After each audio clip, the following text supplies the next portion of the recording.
on Elections. Tiwala matatapos na ngayong araw ang canvassing ng mga Certificate of Canvass. Amenda sa Motorcycle Crime Act at panukalang magpapalakas sa Early Childhood Care Act nilagdaan ni Pangulong Ferdinand Marcos Jr. Mid-year bonus para sa mga kwalipikadong empleyado ng gobyerno matatanggap na simula ngayong araw. Resulta ng Polytechnic University of the Philippines College Entrance Test 2025 inilabas na. Wildfire sa Canada posible pang lumala dahil sa hindi pangkaraniwan dry season. At P-pop girl group na BINI pasok sa listahan ng Forbes 30 Under 30 ng Forbes Asia. Maganda tanghali mga kasangbahay. Ngayon po ay araw ng Huwebes, May 15, 2025. Tayo po ay sabayang napapakinggan sa Radyo Libertad 1350 ang UNTV Radio. At una sa mga balita ngayong tanghali.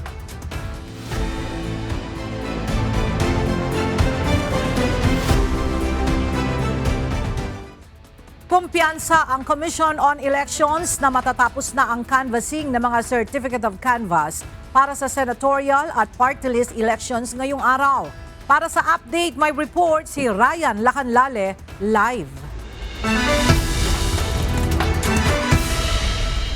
Ryan, ano-anong lugar na lang ba ang hindi pa nakakanvas ang boto? Ella, karamihan sa mga inaantay na matransmit para ma-canvas na mamaya ay galing sa ibang bansa. Kabilang na dyan yung galing sa Portugal, Pakistan, Egypt, Iran, Russia, South Africa at Poland. Mamayang alas 2 ng hapon na magre-resume ang canvassing ng National Board of Canvasser para sa mga natitirang mga COC. Ito na ang ikatlong araw ng canvassing simula nang magsimula ito noong Martes. Kumpiyansa ang COMELEC na matatapos na rin ngayong araw ang canvassing. Kahapon umabot sa 101 COC ang natapos i-canvass, samantalang 58 noong Martes. Ibig sabihin, Ella, sa 175 na COC, nasa 159 na ang kanilang natatapos at 16 na lamang ang kanilang ika-canvass ngayong araw. Kapag natapos ngayong araw ang canvassing, inaasahang makakapagproklama na ng mga nanalong kandidato sa senador at party list sa darating na weekend. Nauna nang ibinasura ng COMELEC and Bank ang hiling na iproklama na ang mga nangungunang 6 na senator o sa senatorial race batay sa final count. Ayon sa National Board of Canvassers, sabay-sabay na ang gagawing proklamasyon sa 12 senador. Sa Sabado, target na maiproklama ang mga nanalong senador at sa Linggo naman ang mga nanalo sa party list. Kung matatapos ngayong araw ang canvassing, ito na ang pinakamabilis na canvassing sa kasaysayan ng eleksyon sa bansa. Diyan muna ang latest mula dito sa Maynila. Balik sa iyo, Ella. Maraming salamat, Ryan Lacanlale. Sa kabila ng naging matagumpay na 2025 national and local elections, tiniyak ng Commission on Elections na mas paiigtingin pa nila at mas pagbubutihin pa ang voting experience ng mga Pilipino sa mga susunod pang halalan. Inilatag ng COMELEC ang kanilang mga plano para mas maging maayos at mas transparent ang mga susunod na eleksyon. Narito ang report ni Joan Nano. Naniniwala ang Commission on Elections na malaki ang naitulong ng kanilang voter education campaign kaya mas maraming Pilipino ang nakilahok sa 2025 midterm elections. Ayon sa tagapagsalita ng COMELEC na si Attorney Rexlau Janco, sa tulong ng kanilang mga field offices, itinuro sa mga barangay, eskwelahan at komunidad ang tamang paggamit ng automated counting machines o ACMs. Talagang bumaba po tayo, hindi tayo umasa lamang sa social media, ngunit pumunta tayo sa mga pamayanan, in-engage natin ang ating mga kababayan sa eskwelahan, doon sa kanilang mga barangay. Sa kabila nito, tiniyak ng COMELEC na hindi sila tumitigil sa pag-iisip ng paraan para mas mapabuti pa ang voting experience ng mga Pilipino. Isa sa naiisip ng ahensya ay ang pagdaragdag ng mas advanced na makina na mas magpapabilis ng transmission ng resulta ng botohan. Nais po ng COMELEC, baka merong mas magandang teknolohiya. Ito po yung gagamitin natin kung sakali man available po ito. Yung paghahanda ng maraming makina ready na tumugon sa ating mga problema at higit sa lahat po, pagpapatibay din ng transmission. Kabilang pa sa plano ng COMELEC ang pagdaragdag ng mga tauhan sa Priority Polling Center o PPP na aasiste sa mga botante na senior citizens, buntis at may kapansanan. Pinag-aaralan na rin ng komisyon ng paglalagay ng early voting days sa halip na early voting hours. Hindi po tayo titigil sa pagsusulong ng pag-amyenda sa batas na baka sakali mapagbigyan yung early voting day sa mga senior citizens, PWDs at pregnant women nang maikagaan ang kanilang pagboto. Aminado rin ng COMELEC na isa ang paglaganap ng disinformation at fake news sa mga naging hamon ngayong halalan. Ang pinakamalaking aral po talaga ay ang paglaban po sa disinformation at misinformation. Yan po ang pinakamalaking challenge na kinaharap namin ngayon.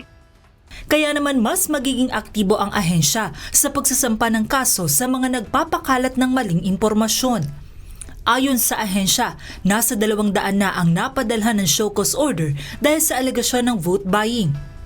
Sa mga gumawa po nito ay makakaasa po kayo na tutuloy po namin ang paghahabol sa inyo at lalong-lalo na yung parte ng kasong kriminal dahil may 5 taon po kami para habulin kayo.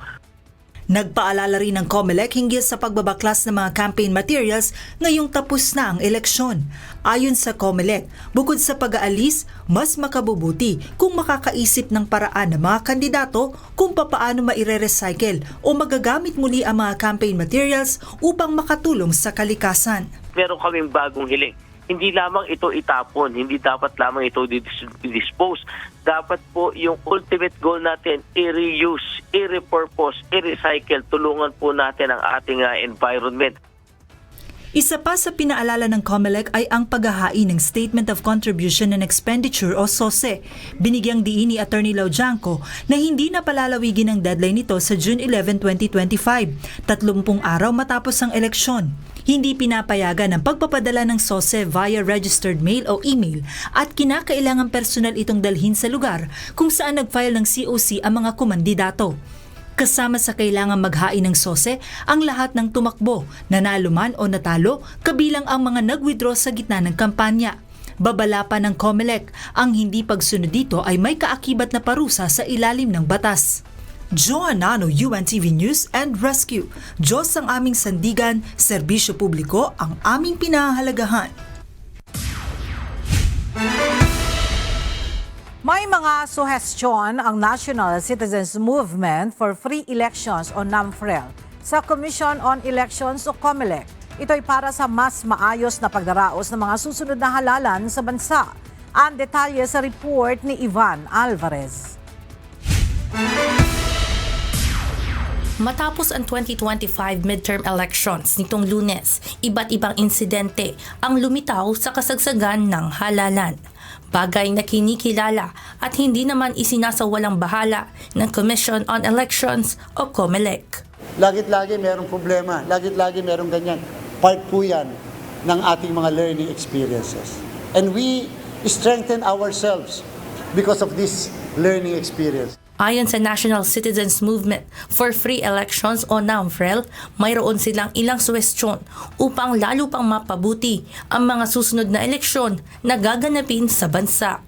Isa na dito ay ang pagpapasimple ng data na inilalabas ng mga automated counting machines o ACM sa pamamagitan ng paggamit ng Election Markup Language o EML format. Tugon ito sa pagkakaantala ng transmission ng election returns sa transparency servers na ayon sa COMELEC ay dahil prinoseso pa muna ang data upang madaling mabasa. Pagka yan ay pinadala sa amin, automatic pwede namin i-publish yan sa webpage, sa website na hindi na kailangang i-proseso pa. Kasama rin sa mga suwestyon ng NAMFREL ay pagsama-samahin sa iisang batas o bagong Omnibus Election Code ang lahat ng mga batas panghalalan sa bansa. Simulan ang pagsasaayos ng Omnibus Election Code at tingnan lahat ng mga batas nagpapatungkol sa halalan para ma-combine natin lahat yan. Positibo naman ang NAMFREL na papakinggan sila ng COMELEC sa mga ibibigay nilang mga suwestyon. Talagang nagbago na yung attitude ng COMELEC ngayon. Bukas na bukas sila sa suggestions and recommendations. Ivan Alvarez, UNTV News and Rescue. Diyos ang aming sandigan, serbisyo publiko ang aming pinahahalagahan. Ngayong malapit nang matapos ang bilangan ng boto para sa 2025 midterm elections, nanawagan ang election watchdog na Parish Pastoral Council for Responsible Voting o PPCRV ng mas maraming volunteer para sa auditing ng election returns. Ayon kay PPCRV spokesperson Ana de Villa Singson, nasa higit 11,000 o halos 13% na ng printed election returns ang kanilang natatanggap. Kailangan ng mga volunteer para magsagawa ng random manual audit ng election returns upang matiyak ang integridad ng mga na-transmit na boto. Matatagpuan ang PPCRV Command Center sa second floor ng PLDT Sampaloc Office Corner, Espanya and Macaraeg Street sa Sampaloc, Manila. Maaari rin namang magparehistro ang mga volunteer sa official website ng PPCRV.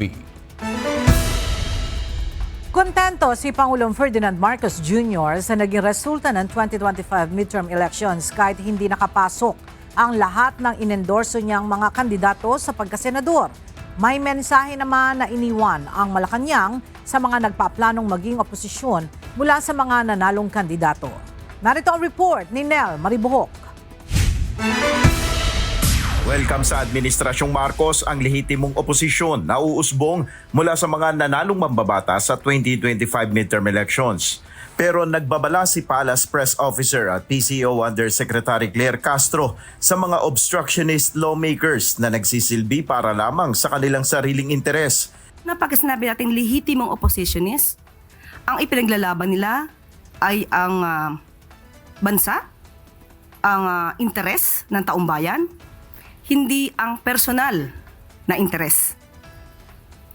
Obstructionist, walang gagawin, kundi manira, walang makikitang maganda sa ginagawa ng gobyerno at ang sariling interes lamang ang gustong palagawin.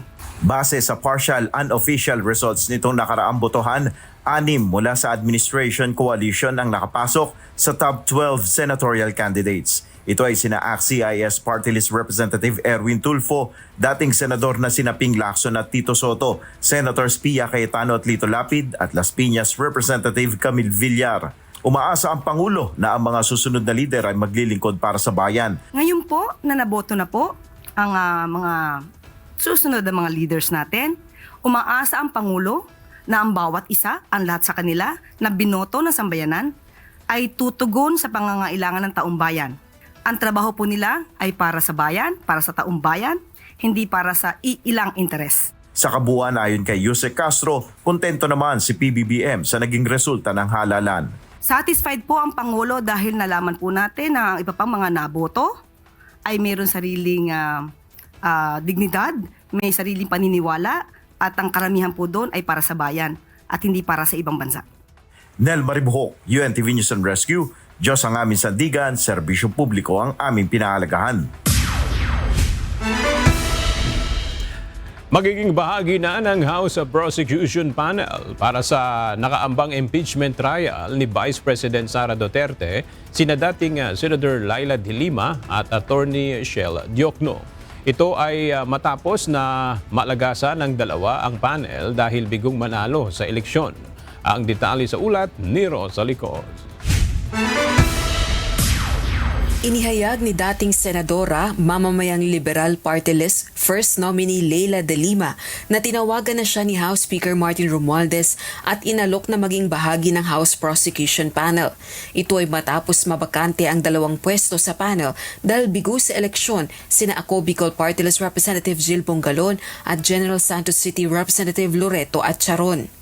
Kilalang abogado si De Lima na nasubaybayan din ng pagdinig ng House Committee on Good Government and Public Accountability kaugnay ng mga alegasyon laban kay VP Sara. Ayon kay De Lima, Tinanggap na niya ang imbitasyon ni House Speaker Romualdez na magsilbi sa prosecution panel para sa paparating na paglilitis sa vice-presidente. Kung ano man yung magiging gamit ko o magiging may role ako, I will always be open to that. Kasi precisely may bagong mandato po ako ngayon na doon ako nagagalak. Naglabas na rin ng pahayag ang Akbayan Party List at inihayag na sasama na rin si Attorney Jose Manuel Shell Jokno sa House Prosecution Panel.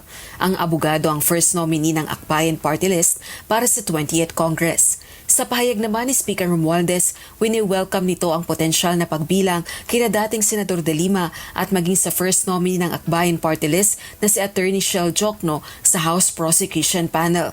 Dahil sa pagiging respetado umano ng mga ito at pagkakaroon ng kredibilidad sa larangan ng batas.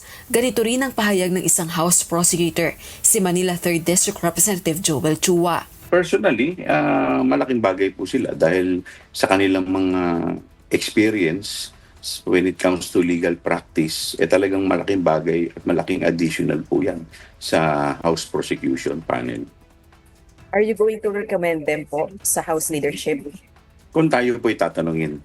Dati nang sinabi ni VP Sara na ipinauubaya na niya sa legal team niya ang preparasyon para sa impeachment trial at hindi siya nababahala anuman ang kahinatnan nito.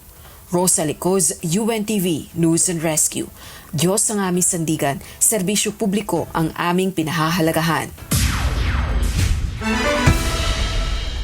Nagpahayag ng suporta sa bagong House impeachment prosecutors ang ilang House leaders, partikular na sina ML Party List First Nominee Laila De Lima at Akbayan First Nominee Shell Jokno.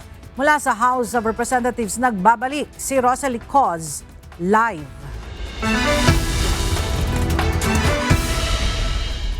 Rosalie, may detalye ba kung may pagpupulong ng isasagawa ang House prosecutors? Wala pa tayo nakukuhang detalye mula sa sino mang House prosecutors kung meron na bang schedule ng pagpupulong ang House Prosecution Panel kasi ilang araw pa lang makalipas ang May 12 midterm elections. Pero ilang House leaders na ang naglabas ng kanilang mga pahayag para suportahan yung incoming members ng House of Representatives na magiging bahagi ng House Prosecution Panel. Partikular na sina Mamamayang Liberal o ML Party List First Nominee Laila De Lima at Akbayan Party List First Nominee Shell Jokno. Ayon kay House Deputy Majority Leader La Union 1st District Representative Paulo Ortega, ang presensya ni na incoming Representatives De Lima at Jokno ay pagbibigay ng katiyakan sa publiko na ang impeachment proceedings ay nakabatay sa legal merit at constitutional fidelity at hindi isang show o palabas. Git naman ni House Assistant Majority Leader Lanao del Sur 1st District Representative Sia Alonto Adjong, hindi lang mapalalakas ang legal arsenal ng House prosecution sa pagdadagdag kina De Lima at Jokno. Nagpapakita rin ito ng patuloy na commitment ng Kamara sa democratic accountability sa pamamagitan ng impeachment process. Samantala, ayon naman kay dating Senador De Lima, sa susunod na linggo ay posibleng ma-convene ang House Prosecution Panel. Pakinggan natin ang pahayag ng dating Senadora. But I expect that after the proclamation of the senatorial winners and also the party list winners, siguro i-convene ka agad dyan. So it could be as early as next week now. Ella, tumanggi munang sagutin ni dating Senadora De Lima kung ano sa 7 articles of impeachment laban kay Vice President Sara Duterte ang nais niyang tutukan. Balik sa'yo, Ella. Maraming salamat, Rosa Licoz. Masaya si dating Pangulong Rodrigo Duterte sa balitang muling pagkahalal bilang mayor ng Davao City ayon sa kapatid nitong si Bong Duterte na bumisita sa kanya sa The Hague. Ayon kay Bong, natuwa ang dating Pangulo nang malaman na nakakuha siya ng mahigit 660,000 na boto base sa opisyal na tala ng Davao Election Board. Ibinalita rin ni Bong Duterte sa kapatid na si Sebastian Baste Duterte ay nanalong vice-alkalde at si Paulo Polog Duterte ay muling nahalal bilang kongresista. Gayun din nakakuha ng pwesto ang dalawang apo ni Duterte sa lokal na pamahalaan. Nagpasalamat naman aniya ang dating Pangulo sa mga taga-suporta na patuloy na nagtitipon sa park malapit sa detention facility sa Netherlands at sa mga nagpakita ng suporta sa kanya sa buong mundo. And very happy na I told him you got a very overwhelming vote as mayor of Davao again. So masaya sa. Parang from the bottom of the heart. Talagang papasalamat sa tabong nagsusuporta sa kanya, not only dito sa park, worldwide. Ilan pa sa mga senador ang nagpahayag ng saloobin kaugnay na naging resulta ng kanilang pagtakbo sa katatapos lang na 2025 midterm elections. Ilan sa kanila ay sigurado na ang pwesto habang ang iba naman ay hindi na pinalad. Ang detalye sa report ni Asher Cadapan Jr. Halos malinaw na ang kapalaran ng 10 sa mga outgoing senator na tumakbo sa 2025 midterm elections para sa pareho o ibang posisyon sa lokal na pamahalaan. Batay sa mga partial and unofficial results ng halalan, pasok sa top 12 ng senatorial race ang mga re-electionist na sina Senators Christopher Bongo, Ronald Bato de la Rosa, Pia Cayetano, Lito Lapid at Amy Marcos. 2 araw matapos ang May 12 elections kung saan mas mataas na ang election returns na natanggap ng Commission on Elections o COMELEC, naglabas na rin ng pahayag ang ilan pang senador na kasama rin sa listahan.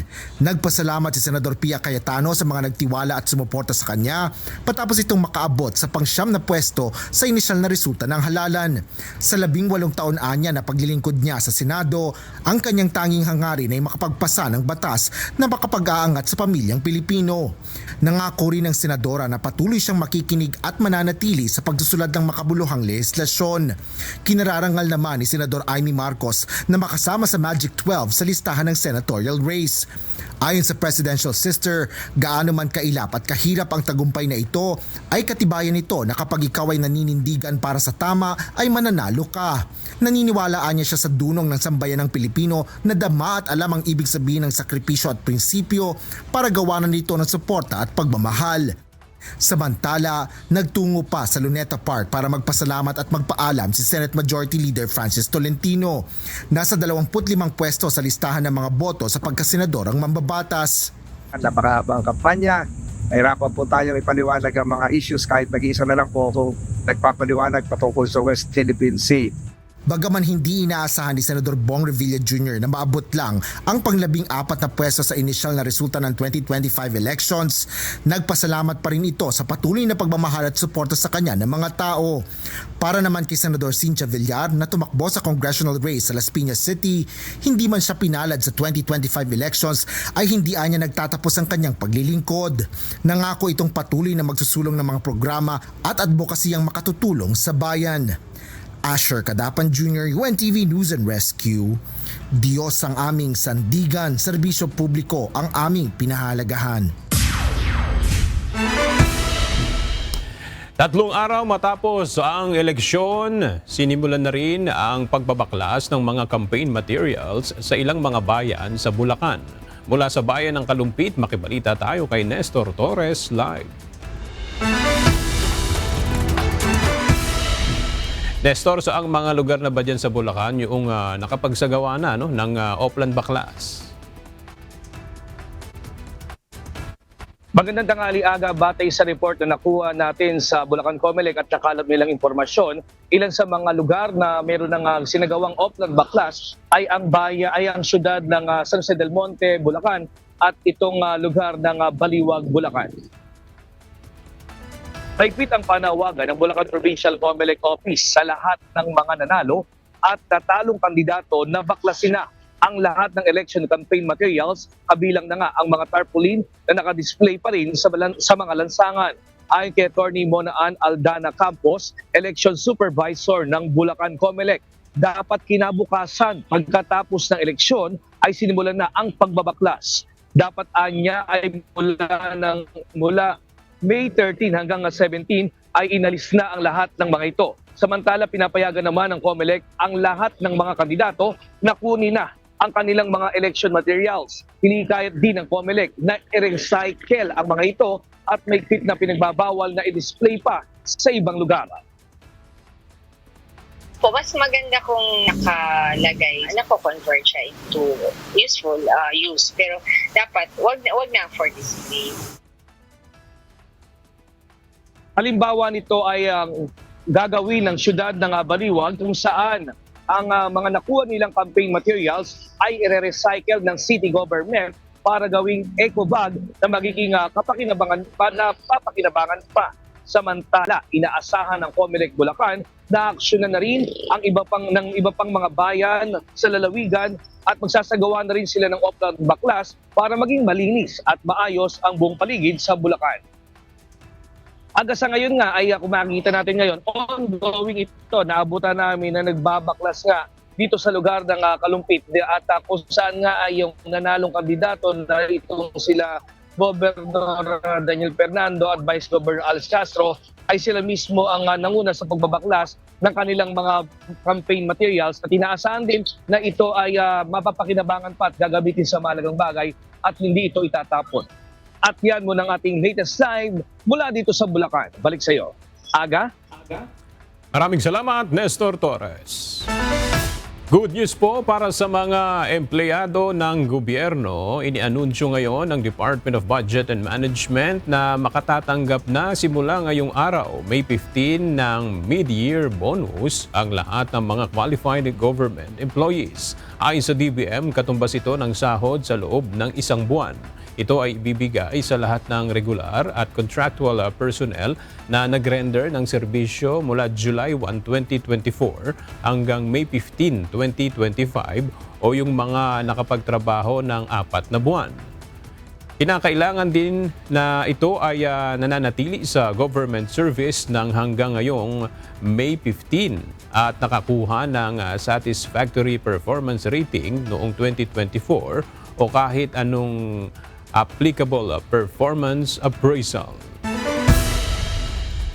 Maghahandog ng 2 araw na libreng sakay ang Metro Rail Transit o MRT3 Management para sa delegasyon ng 46th Asia Pacific Dental Congress and 160th Philippine Dental Association Annual Congress and Scientific Meetings. Ayon sa MRT3, makakapag-avail ng libreng sakay sa tren ang mga delegado sa peak hours ng kanilang operasyon o mula alas 7 hanggang alas 9 sa umaga at alas 5 ng hapon hanggang alas 7 ng gabi. Tugon ito ng MRT3 sa layunin ni Pangulong Ferdinand Marcos Jr. na masuportahan ang mga profesional na may malaking ambag sa sektor ng kalusugan. Nilagdaan na ni Pangulong Ferdinand Marcos Jr. upang maging ganap na batas ang amyenda sa kontrobersyal na Motorcycle Crime Prevention Act at panukalang magpapalakas sa pangangalaga sa mga sanggol mula sa pagkapanganak. Narito ang report ni Nel Maribohok. Aprobado na ni Pangulong Ferdinand Marcos Jr. ang amyenda sa Motorcycle Crime Prevention Act o mas kilala bilang Doble Plaka Law, kung saan may mandato ang mga bagong nagmamay-ari ng motorsiklo na mai-transfer ang ownership sa kanila sa loob ng 20 working days. Inamyendahan nito ang Section 4 ng batas, partikular na ibababa ang multa sa ilang mga paglabag ng dealer, original owner o ang bagong nagmamay-ari ng motorsiklo kung sila ay bigong makasunod sa bagong batas na ito. Mula sa original na batas na 20,000 hanggang 50,000 pesos na multa o pagkakakulong, ibinaba na ito sa multa na 5,000 pesos. Wala ring kukumpiskahin ng otoridad dahil lamang sa basihan na ang buyer o ang bumili ng motor ay hindi nakasunod sa batas. Ayon sa principal author ng batas na si Senator J.V. Ejercito, dahil sa inaprobahang amyenda, wala ng doble plaka. Sa halip ay ire-require ang mas malaki, mas nababasa at color-coded na number plates. Ang walang number plates ay papatawan na lamang ng multa na 5,000 pesos mula sa 50,000 hanggang 100,000 pesos na multa o pagkakakulong. Wala rin kukumpiskahin ng otoridad kung may maipapakita ang may-ari ng proof of registration at hindi niya kasalanan ng pagkawala o hindi nababasa ang plaka. 5,000 pesos na lamang rin ang multa kung bigong mai-report ang nawawalang plaka. Samantala, nilagdaan naman upang maging ganap na batas ni Pangulong Marcos ang Early Childhood Care and Development System Act. Sa ilalim nito ay patutupad ang polisiya ng Estado na matiyak ang kapakanan at maisulong ang karapatan ng mga bata sa kanilang paglaki. Layo nito na mapababa ang child mortality, suportahan ito sa lahat ng antas ng child development at makapagsagawa agad ng intervention system para sa mga batang may special needs. Nel Maribuhok, UNTV News and Rescue, Diyos ang aming sandigan, serbisyo publiko ang aming pinahalagahan. Naglabas ng traffic advisory ang North Luzon Expressway kung saan inaabisuhan ang mga motorista na asahan ang mabigat na trapiko sa bahagi ng NLEX sa darating na Sabado, May 17. Bunsod ito ng idaraos na concert sa Philippine Arena. Ayon sa NLEX, asahan ang build-up ng heavy traffic mula 10 a.m. hanggang 11:30 p.m. sa Sabado. Ang mga manonood ng concert ay pinapayuhan na dumaan sa NLEX Ciudad de Victoria exit. Habang ang mga magtutungo naman ng Bukawi at Santa Maria, Bulacan ay pinapayuhan na dumaan muna sa mga alternatibong ruta. Magdi-deploy naman ang NLEX ng kanilang mga personnel para umalalay sa daloy ng mga sasakyan sa apektadong lugar. Ipinag-utos na ni Pangulong Ferdinand Marcos Jr. kay Transportation Secretary Vince Dizon na pag-aralan ang mungkahi na itaas ang insurance coverage sa mga pribadong sasakyan na masasangkot sa aksidente. Nauna nang iminungkahi ng Transport Group na Alliance of Transport Operators and Drivers Association of the Philippines o ALTODAP kay Pangulong Marcos Jr. na gawing pantay ang insurance coverage ng mga pribadong sasakyan at public utility vehicles. Sa ngayon, nakakakuha ng 400,000 pesos ang mga biktima ng aksidente na sakay ng pampublikong transportasyon mula sa insurance coverage. Isinusulong ang mas mataas na insurance coverage sa mga pribadong sasakyan kasunod ng mga malalagim na trahedya sa kalsada nitong mga nakalipas na araw. Ito naman po ay para sa karagdagang proteksyon para sa lahat na maaaring mabiktima ng negligence o aksidente sa kalsada. Pero muli, sasabihin po natin, pinag-aaralan po ito mabuti kung ito ba'y nararapat at ito po ba ay napapanahon. Matapos ang eleksyon, nanawagan si Senate President Francis Cheese Escudero sa mga personalidad sa politika na itigil na ang bangayan. Ang dapat anyang gawin sa ngayon ay hanapin ang pagkakasunduan matapos ang 2025 midterm elections. Mula sa Senado may report si Asher Cadapan Jr. live. Asher, ano ang detalye nitong panawagan ni SP Escudero ngayong tapos na ang eleksyon? Nagagalak si Senate President Francis Cheese Escudero sa mapayapang pagsasagawa ng 2025 midterm elections. Ito ang inihayag ng senador sa pagbubukas ng panayam sa kanya sa Senado ngayong araw. Nagpaabot ng pasasalamat si Senador Escudero sa lahat ng nagtulong-tulong upang matiyak na maidaos ang eleksyon na maayos at mapayapa. Partikular na dito ang mga kawani ng Department of Education, pangunahin na ang mga guro, Commission on Elections o COMELEC, Board of Canvassers, mga pulis at sundalo. Nagpahayag rin ito ng congratulatory greeting kay COMELEC Chairman George Erwin Garcia sa aniyay job well done sa matagumpay na pagdaos ng halalan. Ngunit matapos ang eleksyon, umaasa ang senador na magsisimula na ang pagbabago mula sa mga bangayan sa mga nagdaan. Nagpasa ang sambayanan, panahon na para tumigil ang bangayan kaugnay ng halalan, panahon na para muling maghanap ng mga pwede natin pagkasunduan at pagtulungan. Sana magsimula na ang paghilom at pinapaalalahanan ko ang mga nagwagi at nanalo na sila ay upo bilang senador, mayor, governor, konsehal, bokal, kung anuman, ng lahat ng kanilang nasasakupan o constituents at hindi lamang ng mga bumoto sa kanila. Hindi lamang yung mga supporter nila ang dapat nilang pagsilbihan. Kung hindi bawat Pilipinong hihingi ng kanilang tulong bilang mga halal na public officials ng ating bansa. Tinanong naman ng Senate President kung ang resulta ng halalan ay batayan ng performance, lalo pa ng palasyo at administrasyon. Ngunit hahayaan niya na lang ito sumagot ang palasyo dahil hindi ito ang barometro ng Senado. Ano man anya ang pagkukulang o pagkakamali, mahaba pa ang panahon at kalahati pa para dito.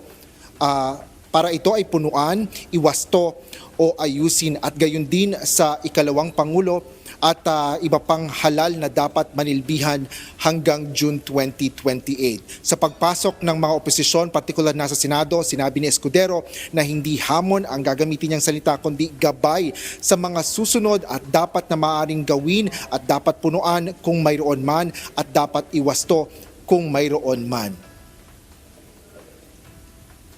Ella, sinabi rin ni Senate President Escudero na kaugnay sa tsansa ni Vice President Sara Duterte sa isasagawang impeachment dito sa mataas na kapulungan ng Kongreso na ayaw niya itong pangunahan ang isasagawang impeachment at hahayaan niyang tumakbo ang proseso. Naniniwala rin ang tagapangulo ng Senado na kada senador ay walang tatak kundi malaya na pagpapasya ng issue at hindi batayan ang kulay. Yan ang latest dito sa Senado. Balik sa iyo, Ella. Maraming salamat, Asher Kadapan Jr. Pansamantala munang ititigil ang implementasyon ng maximum suggested retail price sa bentahan ng karneng baboy sa pamilihan. Ito ay dahil sa mababang compliance sa itinakdang MSRP kaya ililift muna ito at muling pag-aaralan ng ahensya. Ang detalye sa ulat ni Mia Alonzo. Muling pag-aaralan ng Department of Agriculture ang pagpapatupad ng maximum suggested retail price sa karne ng baboy sa merkado. Kaya naman ayon kay DA Undersecretary Constante Palabrica, sa loob ng 24 hours iaanunsyo na ang pag-aalis ng MSRP sa baboy. It will be lifted, but while we are studying on how we can implement the MSRP. So expect a possible revision ng MSRP, holding it for the meantime while we're studying on how to make it real effective MSRP. Ayon sa kanya, magsasagawa ang ahensya ng masusing pag-aaral kung ano ang mas epektibong hakbang upang masiguro ang mas win-win solution para sa buong value chain ng industriya ng baboy at ng mga mamimili. Kaya naman ayon sa opisyal, aasahan na magkakaroon ng revision at mas maayos na polisiya patungkol sa MSRP ng baboy. Isa din sa target ng ahensya na matutukan na taasan ng volume ng binibiling buhay na baboy mula sa CP Foods ng Thailand para sa malawakang bentahan ng murang baboy sa pamamagitan ng Food Terminal Incorporated o FTI. Ang una naming hiningi ay 100 pigs a day.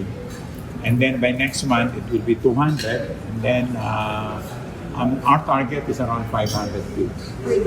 Per day yun, ha? Our negotiation was this month, by next month, 200 na. And we're now negotiating every month thereafter, 100 pigs increase. And not only CP, we're looking for other farms which can supply us with our own price na gusto. Ayon sa ahensya, inaasahan na makatutulong ito upang pababain ang retail price ng baboy kahit paalisin ng kasalukuyang implementasyon ng MSRP. Isa din sa tututukan ang pagkakaroon ng sariling produce na bakuna kontra ASF na isang nakikitang problema ng ahensya. Naganda na ako, bibili tayo ng bakuna, itatabi lang natin para hindi yung mabubulaga tayo. So, I just signed today yung papers about it para hindi na gagawin dun sa laboratory. Unahin natin ang ASF, avian influenza, FMP para hindi tayo bili na lang ng bili. Mia Alonzo, UNTV News and Rescue. Diyos ang aming sandigan, serbisyo publiko ang aming pinahahalagahan.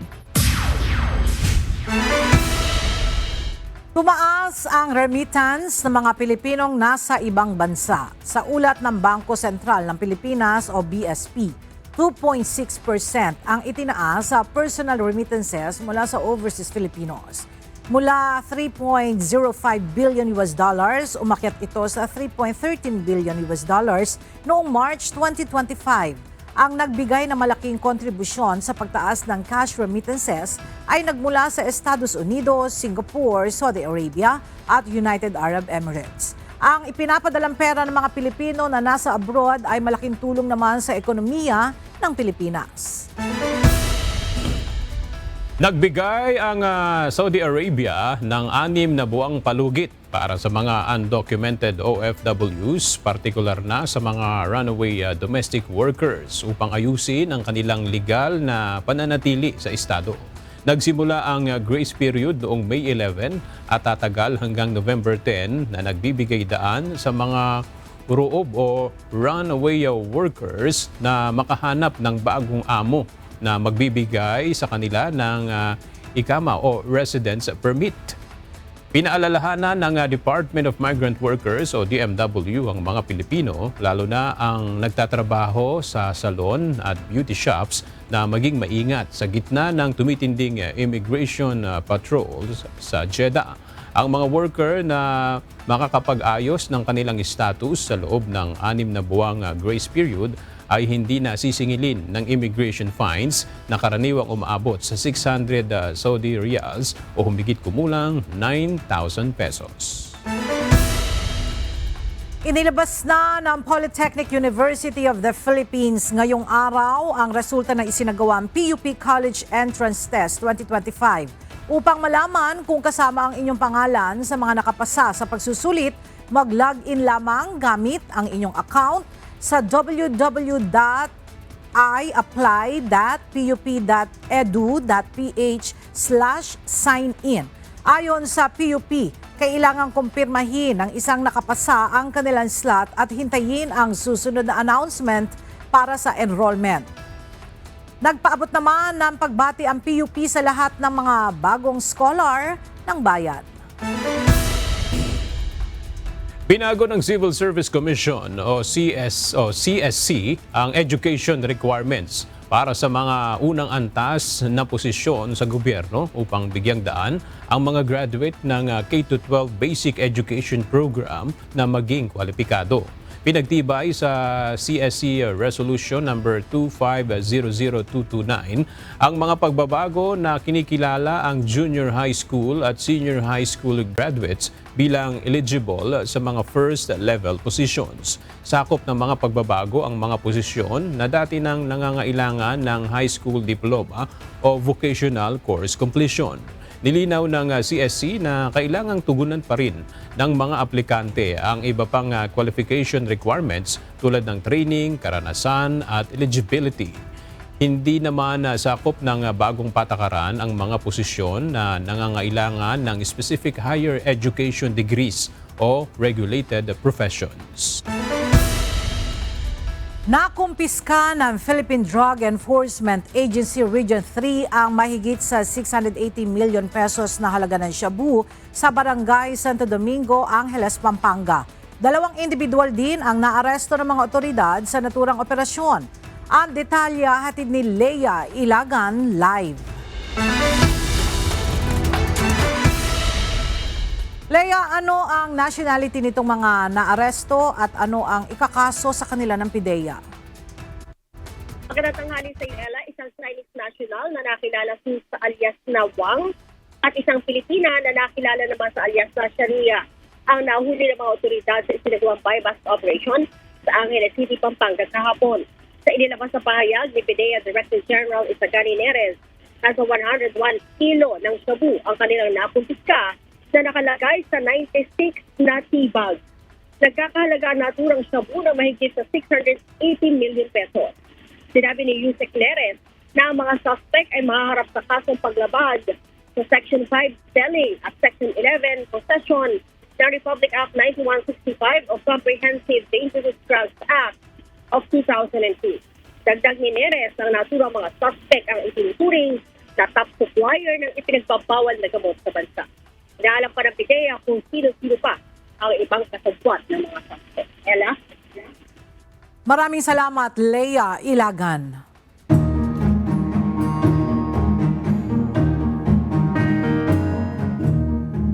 Bukas na sa publiko ang Balik Eskwela Diskwento Caravan ng Department of Trade and Industry sa Plaza Mayor Ciudad de Balangas sa Bataan. Dito, maaaring maka-avail ang mga mamimili ng discounted price ng school supplies bilang tulong na rin sa mga batang mag-aaral ngayong nalalapit na ang pasukan. Mula sa Balanga Bataan, makibalita tayo kay Mel Aquino live. Mel, marami na ba yung nag-avail ng school supplies dyan sa Diskwento Caravan? Yes, Aga, magandang tanghali. Marami na tayong mga kababayan na nag-avail ng mga ibinibenta dito sa ating Diskwento Caravan dito nga sa Plaza Mayor Ciudad de Balanga dahil nagpasimula ang ating Diskwento Caravan, Balik Eskwela Diskwento Caravan kahapon pang May 14. Ang Balik Eskwela Diskwento Caravan ng Department of Trade and Industry o DTI sa Plaza Mayor Ciudad de Balanga sa Bataan ay binuksan kahapon May 14. Layunin nitong matulungan ang mga magulang at mag-aaral na makabili ng abot kayang mga school supplies lalo na ngayong nalalapit na ang pasukan. Higit sa 70 micro, small and medium enterprises o MSMEs mula sa Marikina, Pampanga, Nueva Ecija, Bulacan, Bataan at iba pang karatig probinsya ang lumahok ngayong taon. Ito pong Diskwento Caravan po natin. Ito po yung regular Diskwento Caravan natin na twice a year na ginagawa. This time po, ito po yung para sa ating mga estudyante. And this time po, medyo tumama na po tayo. Kasi po yung Balik Eskwela natin, June na po yung pasukan ulit.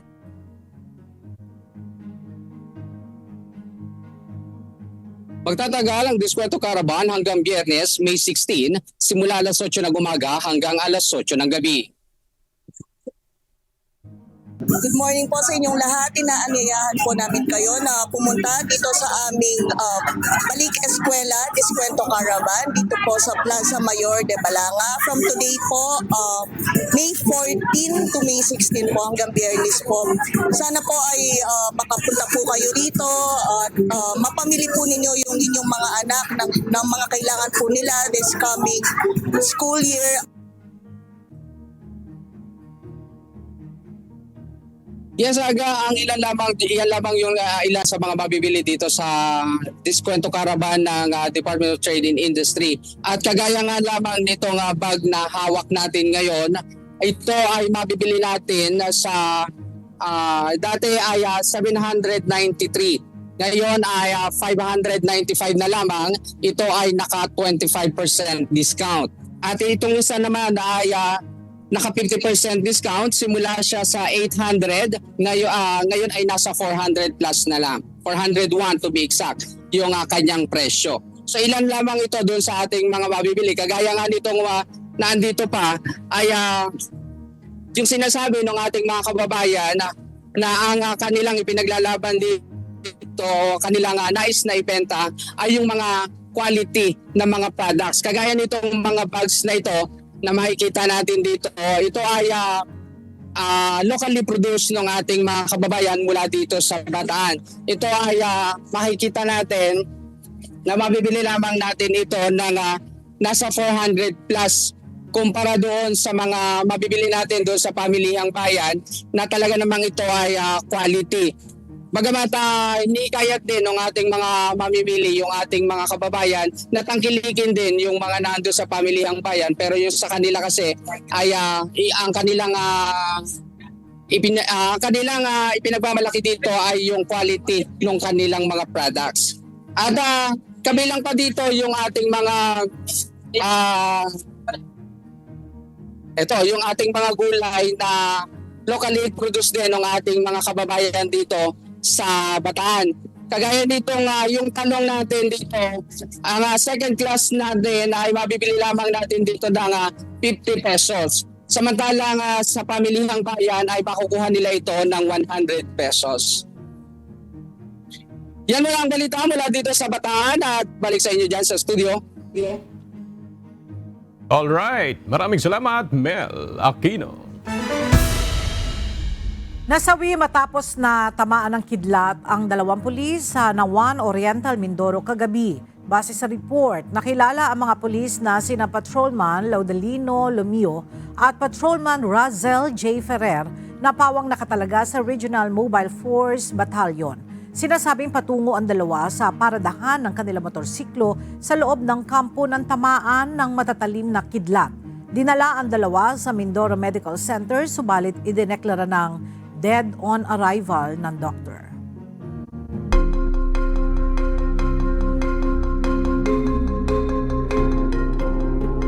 Dalawa na ang naiulat na patay habang lagpas 1,000 na ang inilikas dahil sa isang major wildfire na nagaganap sa Central Canada. Ayon sa Royal Canadian Mounted Police, ang dalawang patay ay natrap sa sunog. Nakararanas ngayon ng extreme dry condition ang Manitoba, Canada, kaya nagbabala ang weather forecasters ng posibleng makaranas ng mas malalaking sunog ngayong taon sa bansa. Kasalukuyang mayroong 92 active wildfires sa buong Canada, kabilang na sa British Columbia, Alberta, Saskatchewan, Ontario at Manitoba. 24 sa mga ito ay nagaganap sa Manitoba at 5 ang ikinukonsidera ng out of control sa kasalukuyan.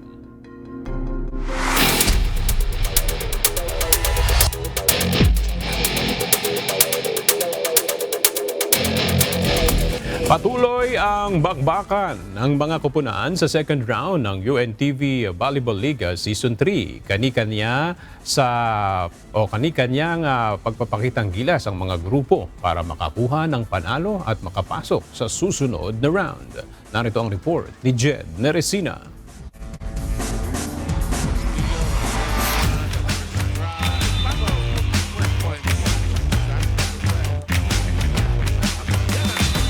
Walang sablay na set ang nilaro ng BFP Lady Firefighters at PNP Lady Patrollers kahapon sa matches nila sa Paco Arena, kung saan sa Game 1, tinapos ng Lady Firefighters ang laro sa isang mabilis na 3-set win laban sa PhilHealth Consulta Health Insurers. Natapos ang match sa scores na 25-23, 25-20 at 25-23. Sa game namin ngayon, okay naman po. Medyo, at least na-apply po yung mga tinuturo po ng mga coaches sa amin po. Kaya medyo, at least nakatatlong set lang po ngayon. Ngunit para sa health insurers, kailangan pa nilang mapalakas ang koneksyon ng bawat isa sa court. Ang masasabi ko lang po is mag-focus lang po talaga kami sa team namin, sa ensayo namin, at saka teamwork lang po talaga. Sa game namin today, lahat naman po ay we did our best naman po, kaso kinapustan po talaga lalo na sa receive at saka sa mga errors namin. Salamat po. Lahat sila, kasi lahat AFP. Sa sumunod na game kahapon, pinatumba ng Lady Patrollers ang back-to-back champions na AFP Lady Gunner. Nakamit ng PNP ang isang straight sets victory laban sa AFP na natapos sa scores na 25-20, 25-19 at 25-20. Player of the game si Patrol Woman Yam Poryo na nag-ambag ng 16 points sa match. Well, super satisfied po.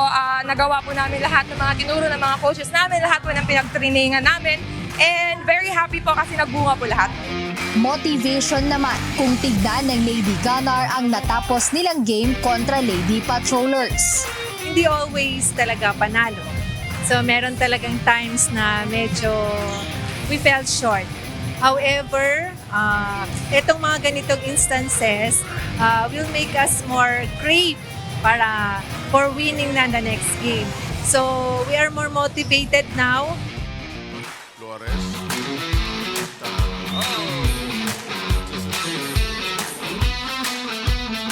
Sa third game kahapon, extended ng isang set ang laban ng BFA Emissaries at NCMH Wellness Warriors.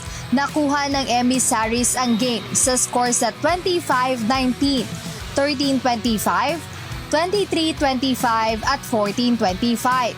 Sobrang proud ko po sa mga teammates ko dahil kahit po yesterday dapat magte-training kami, hindi kami napag-training dahil sobrang lakas po ng ulan.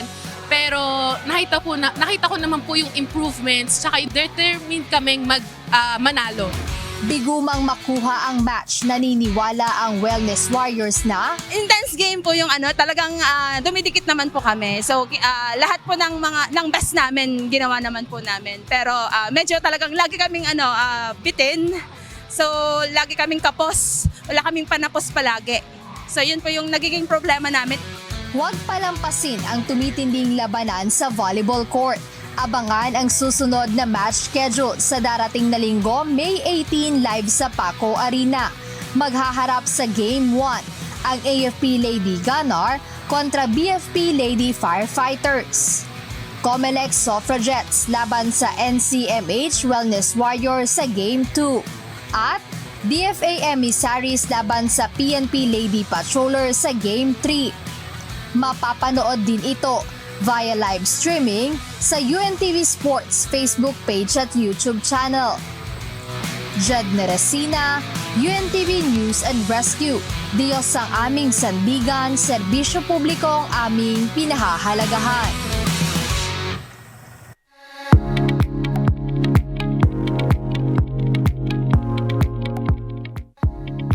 Kabilang ang nation's girl group na BINI sa prestiyosong Forbes 30 Under 30 Asia ngayong taon, kung saan sila ang tanging girl group na nakapasok sa listahan.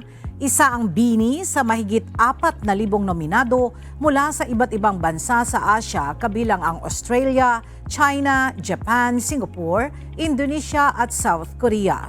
Matapos magtanghal sa isang sold-out concert noong Pebrero, patuloy ang kanilang pag-arangkada sa industriya ng musika. Ang Forbes 30 Under 30 ay inilalathala taon-taon mula 2011, kung saan kinikilala ang 30 natatanging individual o grupo na wala pang 30 years old sa iba't ibang larangan. Inanunsyo ng K-pop singer na si IU sa kanyang X account ang kanyang big comeback sa music industry sa pamamagitan ng bagong remake album na Flower Bookmark 3 na ilalabas sa May 27. Ito ang kanyang unang remake album sa loob ng 8 taon mula nang lumabas ang Flower Bookmark 2 noong 2017. Nagsimula si IU ng proyekto noong 2014 upang bigyang buhay muli ang mga classic Korean songs. Aktibo si IU sa larangan ng musika at pag-arte, kasama ang kanyang solo concert sa Seoul World Cup Stadium at pagganap sa Netflix series na When Life Gives You Tangerines.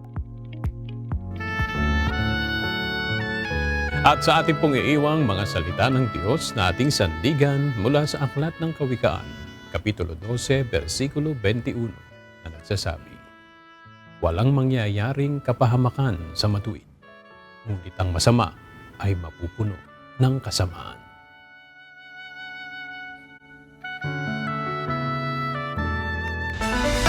At yan ang mga balitang aming tinutukan at inaksyonan dahil sa aming pagbabalita, una ang pagkalinga sa kapwa. UNTV CE News, may balita saan mang panig ng daigdig. At dito sa UNTV, Diyos ang aming sandigan, serbisyo publiko ang aming pinahahalagahan. Magandang tanghali.